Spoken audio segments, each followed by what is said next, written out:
Hey guys, happy Homebrew Wednesday. Quick update on how things are going. This is my Fuller's ESB clone. It looks like it's pretty much done fermenting. I never did. I was going to throw a regular airlock on there, but I didn't. I just left the blow-off tube. And I haven't seen any bubbles, even though with that big a tube, I don't think it doesn't show it as rapidly as like a bubbler would do. But yeah, I'm thinking it's pretty much done. So I don't think I'm going to put it to secondary. In fact, that's kind of the question I have, or the idea I'm going to throw out at you this week.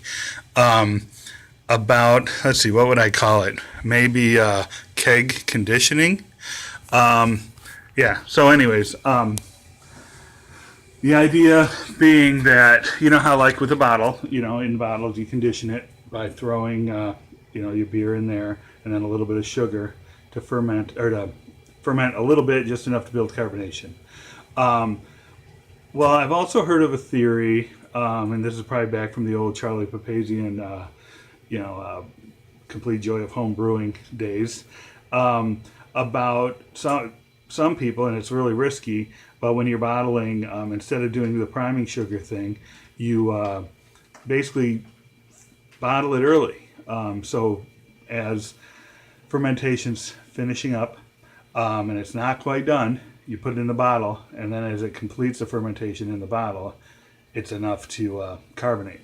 The way it's risky is because, how do you know how much fermentation is left? And with the glass bottle, you're almost asking for bottle bombs.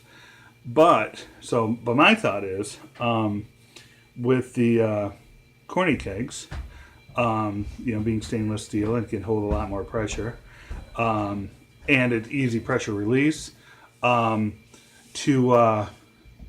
maybe do something along the lines with the keg. So basically the idea is that you do your initial fermentation, your primary fermentation, and then when it gets, instead of going to secondary, which I know you don't have to do, I just like to do it for clarity, I guess, more than anything. And it plus it, I don't know, I usually just throw it in a glass carboy and it frees up a bucket or whatever to use on another batch. But anyways, instead of going to secondary, you put it into a keg early, is this idea. And then just let it sit there, kind of do it secondary in the keg, and let it build up pressure while it's sitting in there. I guess I would throw some CO2 in it just as a cap, or purge it. Fill up the keg when you think fermentation is practically done. I guess like I would think, like for fermentus, SO4 or SO3, no, SO5 or SO4. They seem to go, it seems like when I do SO5s, it takes about 13 days to really ferment out. If I let it go long, sometimes it seems like, it looks like it's done in like a couple days sometimes. But usually by 13 days, I'm pretty confident fermentation is done. So basically the idea would be, let it go 10 days. Initial fermentation's on, all the real active stuff is done. Bubbling's really slowed down, but not, it still bubbles, I don't know, every 2 minutes or whatever. And then take it, maybe 10 days, something like that. Rack it into your corny keg.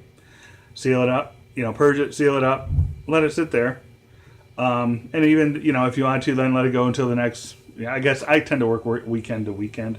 So like you brew on a Saturday or you brew on a Friday night, you get it all, in the fermenter by Saturday, end of the day Saturday or whatever, if you're brewing on Saturday. Then let it ferment until the next weekend.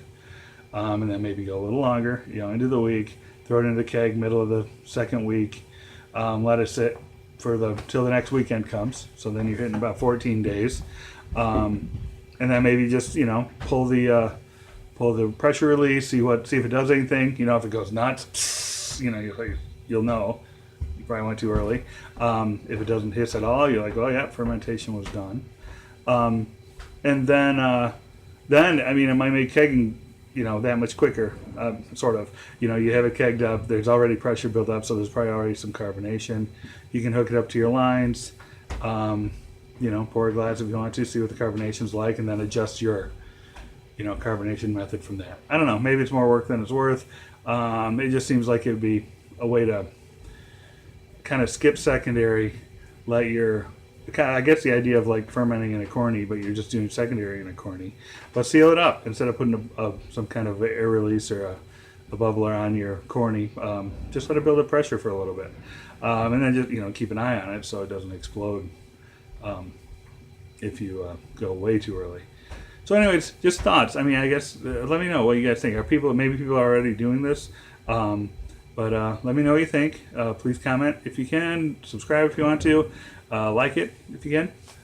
If you don't like it, that's all right. If you don't like it, do me a favor. Tell me why. I would like to get some more comments on these videos that I'm getting, not just for however YouTube rates videos or whatever. More just so if I'm doing something that's bugging people, let me know. If it's so just comments are welcome, mainly for my own process than anything.